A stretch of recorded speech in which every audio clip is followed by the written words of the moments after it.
परीक्षित किसकी खोज करता है? मृत्यु का अंतिम समय जानकर परीक्षित किनकी खोज करता है? संतों की खोज करता है, क्योंकि संत महापुरुष ही मृत्यु से बचा सकते हैं या मृत्यु से निर्भय कर सकते हैं। संत महात्माओं के सिवाय इस संसार में ऐसी कोई औषधि, ऐसा कोई है ही नहीं जो मृत्यु से मुक्त कर सके, मृत्यु से बचा सके।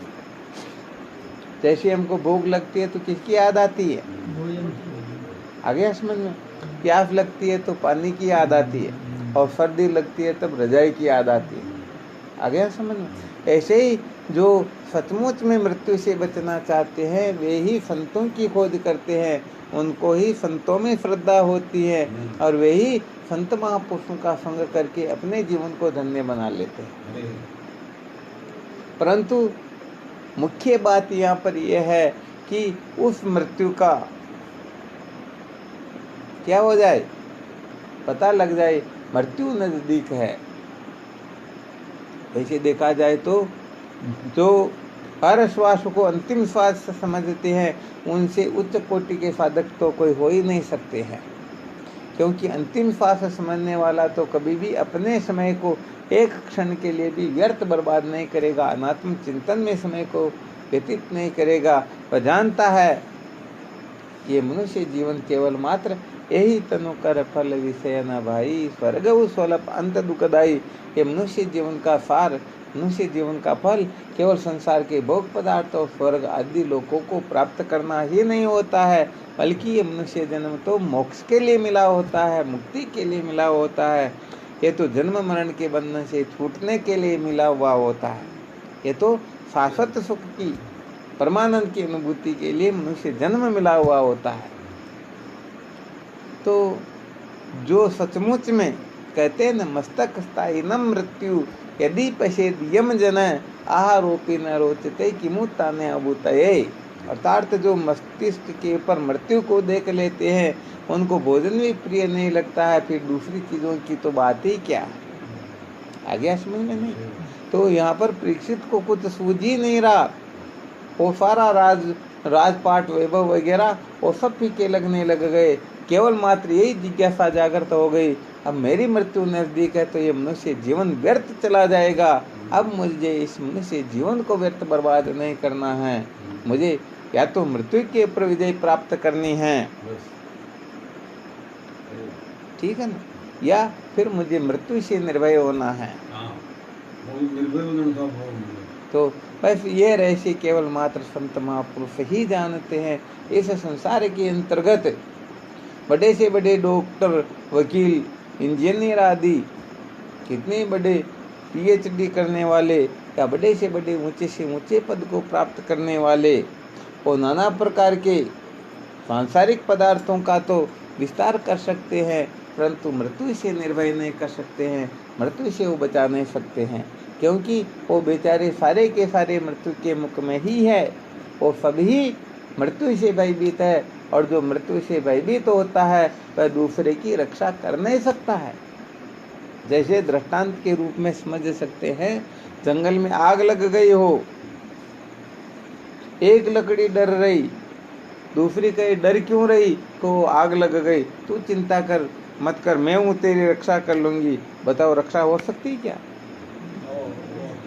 एक गिद्दड़ दौड़ा हुआ जा रहा, दूसरा गिद्दड़ कहता अरे क्यों भग रहा, अरे पीछे जंगल का राजा आ रहा है, शेर आ रहा है, तू चिंता मत कर, चल तू और मैं दोनों उसका मुकाबला करेंगे, कर सकेंगे क्या? एक कायर दौड़ा जा रहा है, दूसरा कायर कहता बात क्या है, कि कोई सूरवीर आ रहा, पहलवान आ रहा, अभी मेरे को पछाड़ देगा, चिंता मत कर, मेरे पीछे आकर के छिप जा, हम दोनों उनका मुकाबला कर लेंगे। कर सकते हैं क्या? अरे भाई 5000 बेटे मिल करके भी एक सिंह का मुकाबला नहीं कर सकती है। आराम समझ में? तो ऐसे ही कहने का मतलब, काष्ट की ओट से काष्ट बचे नहीं, अग्नि पड़े तब दो को जारे, गिदड़ की ओट से गिदड़ बचे नहीं, सिंह पड़े तब दो को फारे, कायर की ओट से कायर बचे नहीं, सूर पड़े तब दो को मारे, आन की ओट से जीव बचे नहीं, रजब वेद पुराण पुकारे। रजब जी महाराज कहते हैं आन का मतलब किसी जड़ पूजा का आश्रय लेकर के संसार के भोग पदार्थों का आश्रय लेकर के, किसी पद प्रतिष्ठा का अभिमान लेकर के, ये पद प्रतिष्ठा चाहे छोटे से लेकर के बड़े से बड़े पदों का क्यों न हो, यदि इनका कोई अभिमान लेकर के समझे नहीं नहीं हम तो मुक्त हो जाएंगे, बच जाएंगे, हमारी रक्षा हो जाएगी, तो सपने में भी रक्षा नहीं होने वाली। इस बात को अच्छी तरह से समझ लेना चाहिए। संसार के पदार्थों का आश्रय लेकर के आज दिन तक कोई अजर अमर हुआ ही, जैसे कागज की नाव में बैठकर कोई नदी पार नहीं कर सकता है, मगरमच्छ पर बैठ करके भी कोई पार नहीं कर सकता है, पत्थर की नाव पर भी पार नहीं कर सकता, और सर्प को पकड़ करके भी पार नहीं जा सकता है, ऐसे ही संसार के भोग पदार्थों को भोगते हुए कोई अजर अमर नहीं हो सकता है, मृत्यु पर विजय प्राप्त नहीं कर सकता है, मृत्यु से वह बच नहीं सकता है। तो अरे मनुष्य जीवन का फल यही है, मनुष्य जीवन का सार यही है, मृत्यु के मुख से बच जाए, मृत्यु से निर्भय हो जाए, मृत्यु तो उसे क्या मारे जो मृत्यु को मार दे, समझो वही सच्चा सूरवीर होता है, समझो उसी ने अपने जीवन को धन्य किया। बाकी के बेचारे तो ऐसे ही जन्म रहे हैं, मर रहे हैं, उनके जन्म नहीं मरने का कोई औचित्य ही। तो कम से कम ये बात अच्छी तरह से हमें पता लग जाए, मृत्यु नजदीक है, परंतु हम करते क्या है, यही सोचते हैं वो सारे मरेंगे परंतु मैं नहीं मरूंगा। तो यहाँ पर बहुत बड़ी गड़बड़ हो जाती है। वैसे देखा जाए तो सबको अप्रोक्ष निश्चय ऐसा है, शमशान में जाते सब कहते नहीं कहते एक दिन सबको यहीं पर आना है, मरना है, परंतु जल के छींटे लगे फिर वही संसार की मौज मस्ती अनर्गल उल्टा फुल्टा होता या नहीं होता। बस इसीलिए तो 84 के चक्कर में जूते चप्पल खाने पड़ते हैं। मनुष्य जन्म में की हुई गलतियों की सजा 84 लाख योनियों में भुगतनी होती है। 84 लाख योनियों में जो सुख दुख या योनियां प्राप्त होती हैं केवल मात्र मनुष्य जन्म में किए हुए कर्मों का फल होता है। इसलिए हंसते हंसते किए हुए दुष्कर्मों का फल रोते रोते भुगतना पड़ता है। अतः सावधान रहना होता है कि कहीं ऐसा न हो कि हमारा पतन हो जाए। तो विशेष बात यहाँ पर यही निकली कि हमें कम से कम ये पता लग जाए कि अभी ये शरीर रहने वाला नहीं है। कहने का मतलब लोग 60 80 बरस के हो जाते हैं, उनको पता ही नहीं लगता कि मनुष्य जन्म किसके लिए मिला हुआ, इनका प्रयोजन क्या है। थोड़े बहुत कोई सत्संग की तरफ लग जाते, धर्म कर्म की तरफ लग जाते हैं, तो छोटी छोटी कक्षाओं को उत्तीर्ण करके भी समझ लेते, समझो हमने अपने जीवन को धन्य बना लिया, इसी से काम चलने वाला। अरे भाई रात्रि जो है, रात्रि तो तब ही जाएगी जब सूर्य उदय होगा। सूर्य के उदय हुए बिना रात्रि का निराकरण होता ही क्या होता है कि अपने वहाँ पुष्कर के अंतर्गत एक दयानंद सरस्वती जी महाराज संन्यास आश्रम में वेदांत का स्वाध्याय करवाया करते थे। ध्यान देना, क्या है कि लोग अटक कैसे जाते हैं, असली तत्व तक पहुंच ही नहीं पाते, क्योंकि सचमुच में मृत्यु का वैसा भय तो जागृत हुआ ही नहीं और प्रारब्धवश इस तरफ प्रवृत्ति हो गई तो एक जगह पर अटक ही जाते हैं। तो दयानंद सरस्वती जी महाराज जब वेदांत के ग्रंथों का स्वाध्याय करवाते थे, उस समय उनके यहाँ स्वाध्याय करने के लिए 80 90 बरस के सन्यासी संत आया करते थे। और ऐसे संत आते थे जो जन्म से ही सन्यासी थे। जन्म से सन्यासी का मतलब 1-2 साल के हुए और उनके माता पिता ने संतों को भेंट कर दिया, इस बच्चे को केवल मात्र आपकी शरण में ही रखना, इसको संसार की कीचड़ में नहीं उड़ जाना, इसको तो बस भगवत प्राप्ति के रास्ते पर ही। तो 80 90 वर्ष के जो संत आते थे और जब स्वाध्याय करवाते थे, तब ज्ञान इंद्रियों का कर्म इंद्रियों का पंचीकरण का जब वर्णन होता है ना, तो कहते भाई 5 ज्ञान इंद्रियां होती हैं, 5 कर्म इंद्रियां होती हैं। तो उनमें से 80 90 वर्ष के जो सन्यासी थे जन्म से ही, वो खड़े होकर के कहते, स्वामी जी मेरी एक शंका है। तो बोलो भाई क्या शंका? आप कह रहे हो ज्ञान इंद्रियां 5 होती, कर्म इंद्रियां 5, 10 इंद्रियां बता रहे, जबकि इंद्री तो केवल एक होती है, ये 10 इंद्रियां और कौन कौन सी है? अब विचार करके देखो उन्होंने जीवन में क्या प्राप्त किया। आया समझ में? नहीं आया? उनको अभी तक ज्ञान इंद्रियों का, कर्म इंद्रियों का ही पता नहीं है, अभी तक स्थूल शरीर की प्रक्रिया का भी बोध नहीं है, तो बताओ आगे जा करके वो अपने जीवन को धन्य कर सकते हैं? तो भाई बात ये है, जब तक सच्ची जिज्ञासा जागृत नहीं होती है तब तक ज्ञान भी दृढ़ नहीं होता है। एक तो कुछ छोटी मोटी गड़बड़ हो तो चलेंगे डॉक्टर के, हो जाएगी तो ठीक, नहीं चल रही तो क्या फर्क पड़ता है, ऐसे लोग डॉक्टर के पास थोड़े जाएंगे। परंतु पता लग जाए भाई ये ऐसी बीमारी का 1 घंटे में यदि इलाज नहीं करवाया तो मरना पड़ेगा, बताओ उसमें कुछ सोचता है क्या? तो बस बीमारी का पता लग जाना चाहिए।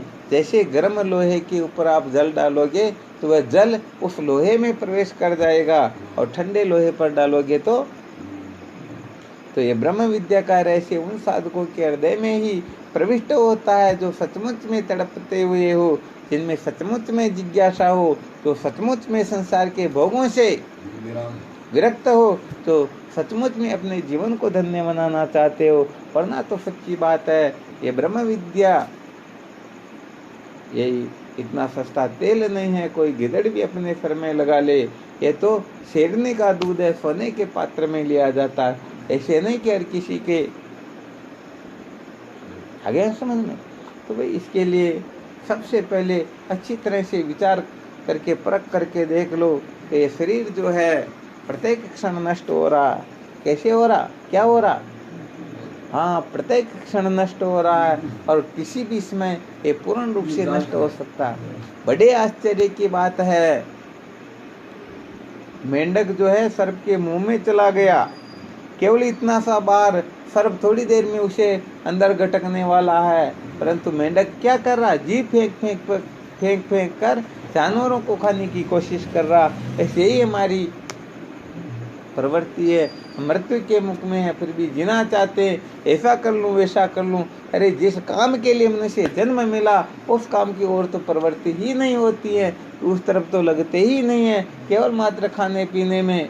जो जानवरों के जो काम है, 84 लाख योनि के जीव जो काम कर लेते, उस काम को करने के चक्कर में ही पड़े हुए हैं।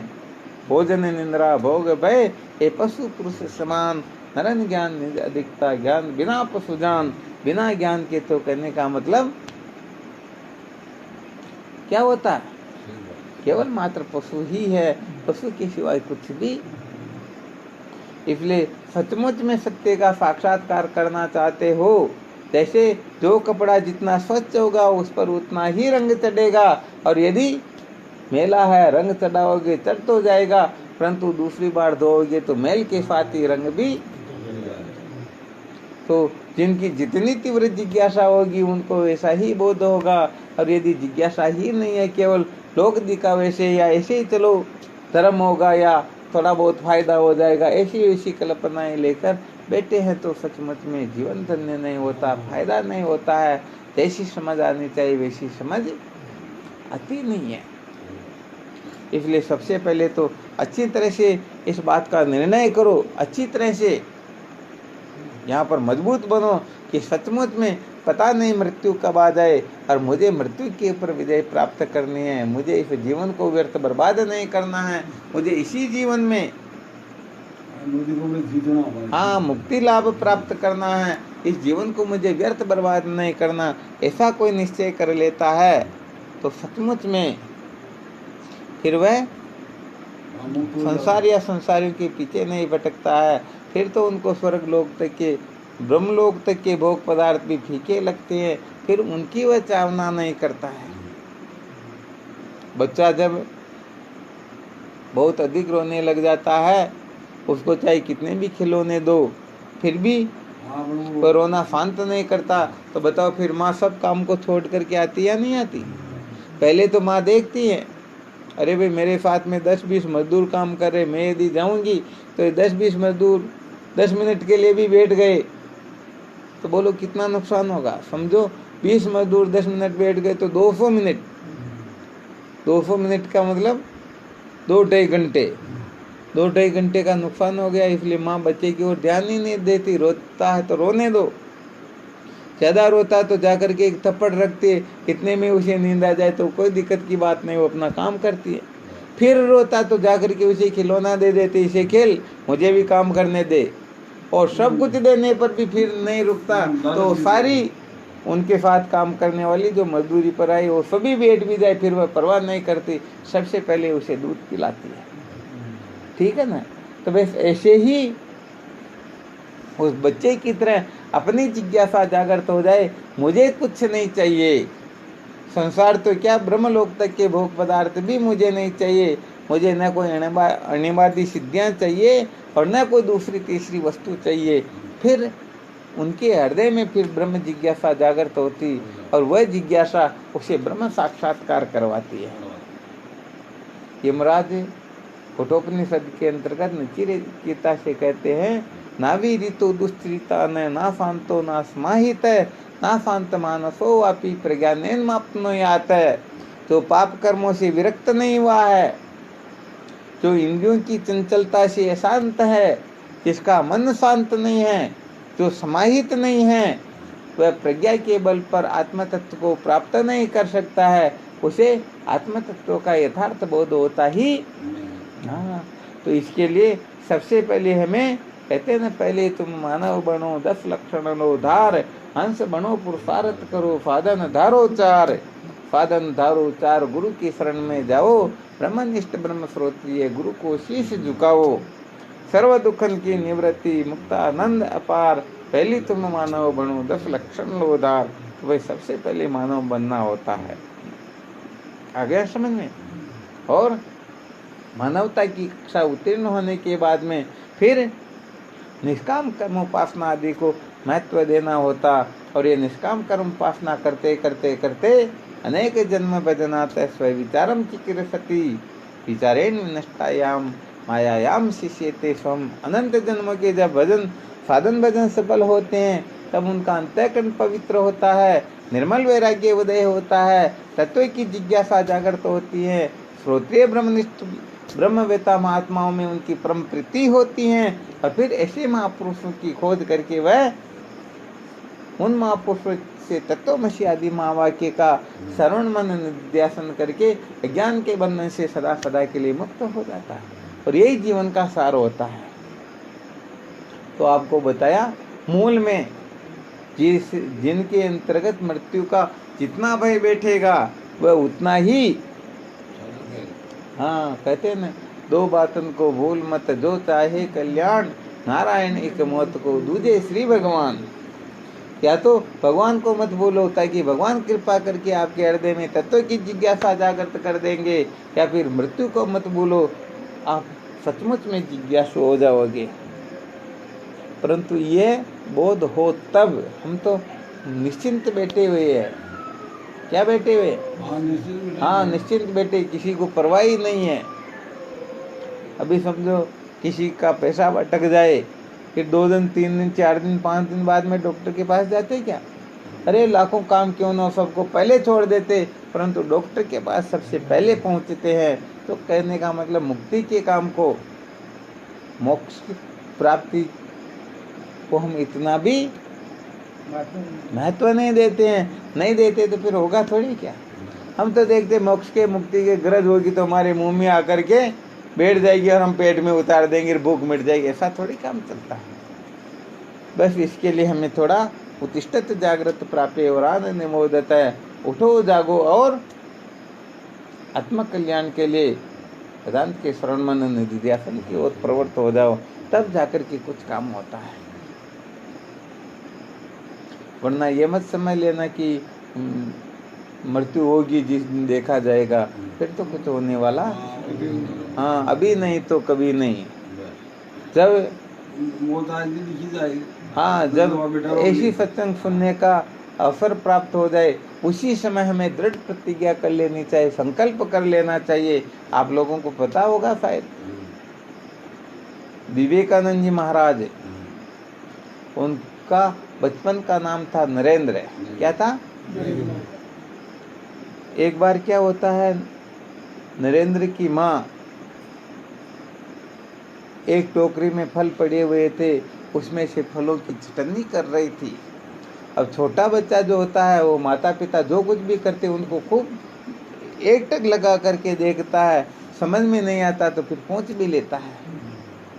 तो माँ क्या कर रही थी, जो कटे हुए थे, जो सड़े हुए थे, जिनके दाग लगे हुए थे, जो खराब हो रहे थे, ऐसे फलों को तो एक तरफ कर रही थी और अच्छे अच्छे फलों को एक तरफ। अब नरेंद्र के समझ में नहीं आया तो नरेंद्र ने पहले तो काफी टाइम तक देखा, समझ में नहीं आया तो पूछ लिया, माँ तो ये क्या कर रही है, इनको अलग अलग क्यों कर रही, इनकी छटनी क्यों कर रही है। माँ ने कहा, बेटे जिनके दाग लगे हुए हैं, जिनके कलंक लगा हुआ, जो सड़े हुए हैं, जो बेकार हो रहे, ऐसे फल भगवान को नहीं चढ़ाए जाते हैं। आ रहा समझ में, भगवान को तो अच्छे फल चढ़ाए जाते हैं। तो विवेकानंद जी महाराज तो जागृत जीव थे, उन्होंने उसी समय संकल्प कर लिया, प्रतिज्ञा कर ली, माँ तू तो इन फलों को भगवान के चढ़ा रही है, ये शरीर भी एक प्रकार का फल है। जैसे वृक्ष के फल लगता है, बड़ा होता है, फिर पकता है, फिर गिर जाता, ऐसे ये शरीर भी एक प्रकार का फल है। तो माँ मैं इस शरीर रूपी फल को मैं आज प्रतिज्ञा करता हूँ कि इस शरीर रूपी फल के मैं किसी प्रकार का कलंक नहीं लगने दूंगा और इस शरीर को ज्यों का त्यों भगवान को समर्पित कर दूंगा। हमारा ऐसी निष्ठा जागृत हो ना, तब बात कुछ और होती है। हम इधर देखे तो कलंकों की गिनती ही नहीं है, कितने ही कलंक लगे हुए हैं, फिर भी उन कलंकों से मुक्ति चाहने की इच्छा नहीं होती है, उन पापों से छूटने की इच्छा ही जागृत नहीं होती है। तो देखो, इस मनुष्य जन्म को यदि हम असावधानी से, मूर्खता से यदि खो देंगे तो सच में पछताने रोने के सिवाय कुछ भी मिलने वाला। 100 प्रतर दुख पावई, सिर धुनी धुनी पछताई, काल ही कर्म ही ईश्वर ही, मिथ्या दोष लगाए, फिर दोष लगाएंगे, कुछ भी होने वाला। इसलिए विशेष रूप से सावधान होने की आवश्यकता है। जब तक इस संसार को दुख रूप नहीं समझेंगे, अनित्य नहीं समझेंगे, नाशवान नहीं समझेंगे, तब तक इस संसार से छूटने की इच्छा होती ही। किसी भी वस्तु क्यों नहीं खा रहे, वैराग्य थोड़े होता। और कोई आकर के कह दे रे इस खीर को मत खाना, क्यों, क्या बात हुई, अरे भाई अभी एक कुत्ता आया, वो आधी खीर को खा करके फिर चला गया, बची हुई ये खीर है, अब चाहे कितनी भी अच्छी से अच्छी खीर क्यों ना हो, खाएंगे हम क्या, नहीं खाएंगे। तो बस ऐसे ही संसार के भोगों से जिनको ग्लानि होती है, जिनको वैराग्य होता है, और जो संसार के भोगों से अपने को तृप्त अनुभव नहीं करते हैं, करते नहीं अनुभव करते हैं कि सचमुच में संसार के भोगों से जैसे अग्नि में जितना घृत डाला जाए, अग्नि और बढ़ेगी और बढ़ेगी और बढ़ेगी, शांत होने वाली है ही नहीं। ऐसे संसार के भोग पदार्थों को भोगने से वासना न तो पूरी होती है, न निवृत्त होती है, वासना और बढ़ती है और बढ़ती है और बढ़ती है, बढ़ती ही रहती है, कभी शांति मिलती ही। तो भाई बात यह है, हमें कहते हैं मुक्ति मित्यसी चेतात विषयाम विश्वत त्यज्य, हे जनक यदि तो मुक्ति चाहता है तो विषयों को विष के समान जान करके त्याग दे। तो यह होती है पहली कक्षा। जो मोक्ष है तू चाहता, विषम विषय तजता तरे, आर्देव क्षमा संतोष समदम पी खुदा दिन रात रे। संसार जलती आग है, इस आग से जट भाग कर, आशांत शीतल देश में हो जा अजर हो जा अमर, है या नहीं है। तो भाई वास्तव में शाश्वत सत्य का साक्षात्कार करना चाहते हो, अर्थात जो काम करने के बाद में फिर कुछ करना शेष रहता ही नहीं, तब तो कहने का मतलब जिस कचरे में पड़े हुए हो वहाँ से ऊपर उठना होगा। आप घर को तो छोड़ना ना चाहो और कहो कि नहीं नहीं मैं तो कोटा या भिलवाड़ा जाना चाहता हूँ, जा सकते हो क्या? अरे घर को छोड़े बिना तो घर के बाहर क्या हो रहा है ये भी पता नहीं लगता, फिर कोटा भिलवाड़ा जाने की तो बात अलग ही है। तो 25-50 किलो गेहूँ खेत में बिखेरना नहीं चाहता तो 5-7-10 बोरी की कल्पना करे तो उनको प्राप्त हो सकती क्या? तो दुकान के अंतर्गत 5-25 हज़ार रुपये खर्च करने के लिए तैयार नहीं है और चाहता है कि मैं रोज 1500 रुपये की कमाई करूं, हो सकता है क्या? तो भाई बात यह है, हम जिस जगह पर अटके हुए हैं वहां से ऊपर नहीं उठेंगे तो क्या होगा?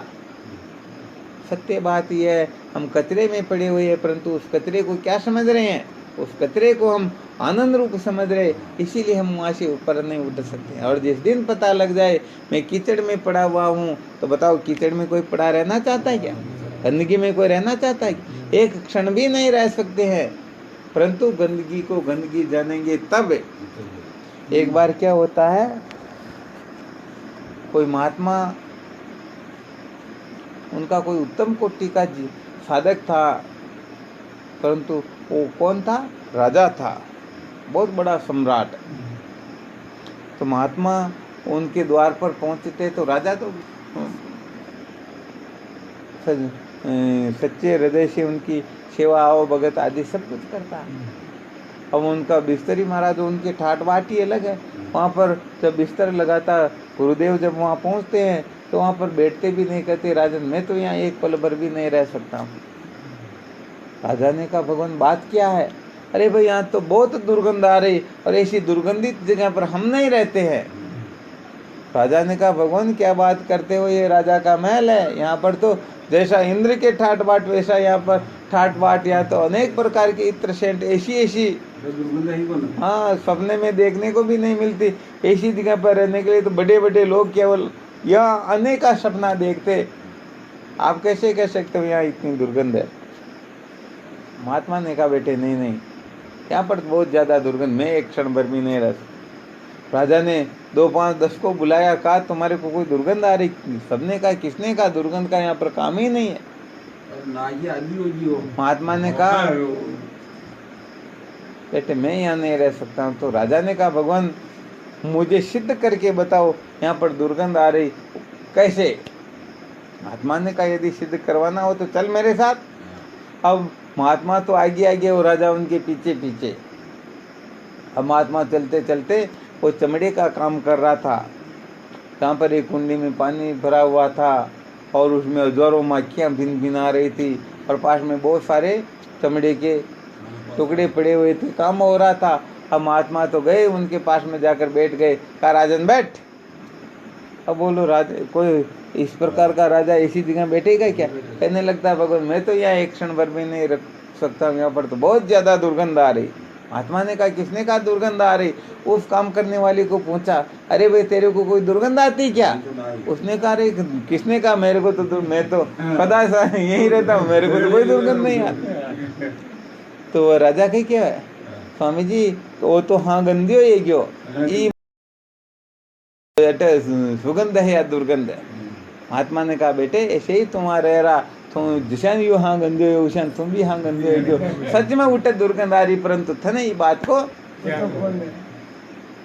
जब महात्मा की ये वचन सुनता तो राजा विवेकी था, एकदम विवेक जागृत हो गया और विचार कर लिया कि सचमुच में संसार के समस्त भोग पदार्थ जो है ये हमारा पतन करवाने वाले हैं, इनसे अपने जीवन की वास्तविक स्थिति जो है वह अनुभूत नहीं होती है। हम अपने जीवन को सदा सदा के लिए बंधन से मुक्त इनमें रह करके नहीं करवा सकते हैं। तो गुरुदेव का आदेश उनका इशारा समझ करके फिर वो एकांत में विरक्त हो जाते हैं, भजन करने के लिए लग जाते हैं। तो आप भी सचमुच में ने कीचड़ में पड़ा दका कीचड़ कसवाई कही है इसको ने फिर भी आप कीचड़ ने समझ गया जो आपनो सब बड़ो बागो पड़ो है। ये हमारा सबसे बड़ा दुर्भाग्य है। मेन बात यही है। और जिस दिन विचार करके देखो इस शरीर के भगवान ने परमात्मा ने बड़ी कृपा की और चमड़ा लगा दिया। यदि चमड़ा नहीं लगाते क्या करते? अरे हमेशा 24 घंटे डंडा लेकर के कुत्तों से और कौओं से रक्षा करनी पड़ती। तो भगवान ने तो बड़ी कृपा की और हम इस चमड़े के पीछे पागल हो गए। अब विचार करके देखो ये मलमूत्र का ढेर गंदगी का ढेर है या नहीं है? परंतु इसी के पीछे संसार में लोग पागल हो गए, अब इसी को आनंद रूप समझते हैं। तो बताओ उनसे छूटने की इच्छा कब जागृत होगी? सत्य को जानने की जिज्ञासा जागृत होगी ही नहीं। वो तो कीचड़ में पड़े रहेंगे और सपने देखेंगे कि हम तो ब्रह्मलोक में मौज मस्ती कर रहे हैं। अरे भाई ऐसी बात होती ही। इसलिए सारा का सारा संसार जिस चीज को हम देखते हैं, सुनते हैं, सूंघते हैं, चखते हैं, स्पर्श करते हैं, ये सारा का सारा विषय अपना पतन करवाने में मुख्य हेतु हुआ करता है। क्योंकि 5 ज्ञानेंद्रियों के जो 5 विषय है इसी में जीवात्मा रमण करता है और इसमें बंधन ही इनमें आसक्ति ही बंधन का मुख्य कारण हुआ करती है। ठीक है ना? हाँ, इनमें आसक्ति, इनमें महत्व बुद्धि, इनके पीछे पागलपना जो है यही अपने जीवन को बर्बाद करता है। इसलिए भाई बात ये है, थोड़ी पहले इस बात को ठीक प्रकार से समझनी होती है कि संसार के सारे पदार्थ अपने जीवन को धन्य नहीं बना सकते हैं। ये सारे के सारे पदार्थ स्वयं नाशवान है, ये स्वयं दुख रूप है, तो हम ये आनंद कैसे प्रदान करेंगे? ये नाशवान है तो हम ये अविनाशी कैसे बनाएंगे? इसलिए जब तक संसार में, संसार के भोग पदार्थों में हमारी सुख बुद्धि रहेगी, महत्व बुद्धि रहेगी, तब तक तो न तो मृत्यु से छूटने की इच्छा होगी, क्योंकि हम तो चाहेंगे कि और जिए, मौज मस्ती करते रहे। ऐसे मौज मस्ती करते रहे तो जीवन कभी धन्य होता ही। इसलिए भाई विशेष रूप से समझना होता है कि सत्य के साक्षात्कार के बिना दुख नाश का कोई उपायांतर है ही नहीं। इसलिए ये प्रथम कक्षा जो है, इस प्रथम कक्षा में केवल इतना ही विचार करो, सारा का सारा संसार दुख रूप है, प्राणी मात्र मृत्यु के मुख में समाया हुआ है, पता नहीं किस समय इसका अंतिम श्वास हो जाए, कौन सी अंतिम घड़ी हो।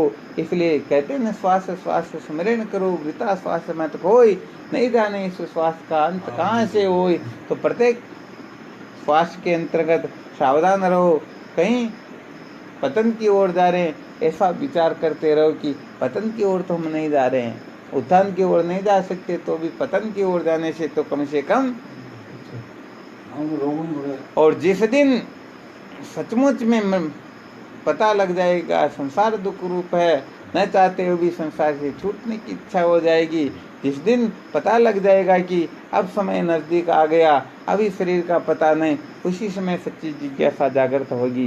परंतु बात यह है कि समय रहते यदि कोई सावधान हो जाए तो उनकी बलिहारी है, वरना तो फिर ठीक है उस समय जिज्ञासा जागृत हुई, परंतु पता नहीं उस समय उनको ऐसे महापुरुषों का सानिध्य प्राप्त हो या नहीं हो। इसलिए हमें लापरवाही नहीं करनी है, हमें तो सावधान होकर के ऐसे संतों की खोज करना है जिन संतों से हमें जीवन के वास्तविक मूल मंत्र का अनुभव हो, हम सत्य का साक्षात्कार करें और जन्म मरण के बंधन से मुक्त होकर अपने जीवन को धन्य बना ले। तो इस कक्षा के अंतर्गत तो आपको यही निश्चय करना। अब इसमें जो भी शंका हो वह प्रश्न करो, और इसके 10-5 मिनट के लिए और फिर आगे की कक्षा की कुछ सत्संग और सुनाते हैं, 1 घंटा और सुना देंगे और क्या।